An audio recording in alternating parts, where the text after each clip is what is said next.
ang higit kaya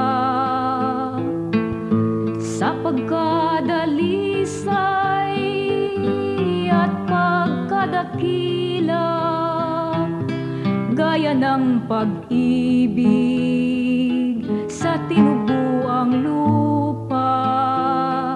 Aling pag-ibig pa, wala na nga wala. Walang mahalagang hindi inihandog ng may pusong wagas sa bayang nagkutkong, dugo, yaman, dunong, katiis at pagod, buhay may abuting magkalagot-lagot. Ang nakarang panahon ng aliw, ang inasang araw na darating ng pagkatimawa ng mga alipin, liban pa sa bayan saan tatanghalin, sabanang abang mawalay sa bayan, ngunit may laging sakbibilang lumbay, walang alaala, inasam-asam, kundi ang makita'y lupang tinubuhan.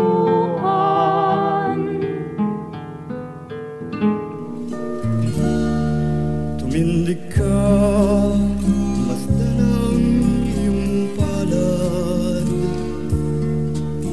kasama'y hawakan upang ikaw ay umunlad. Kapit-bisig tayo, dugo ang nagugnay. Ngayon ang simula ng kinabukasan.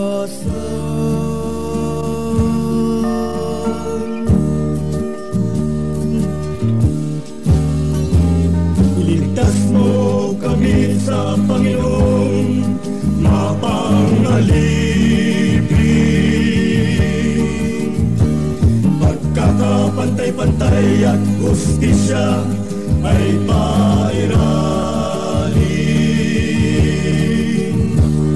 Bugang tulad ng hangin ang bulaklak sa kabundukan, tulad ng apoy ang tabako'y iyong linisin.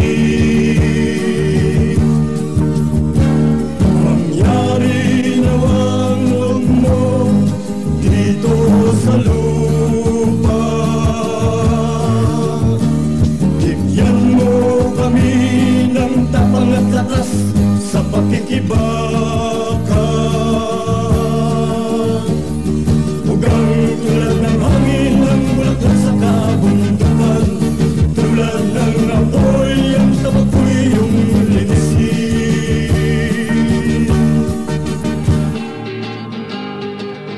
Luhay pawiin na inang Pilipinas, pagkat sa bukiring ngayon namamalas.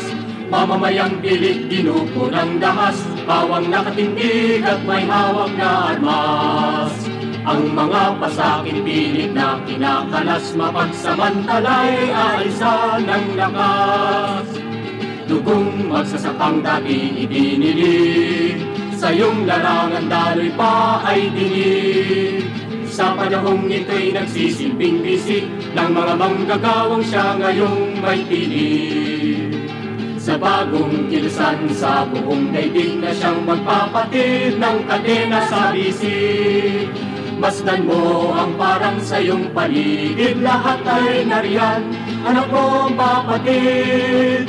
sa kawing ng imperialistang ganit, hanggang ang demokrasya'y may tayo ng tuwid.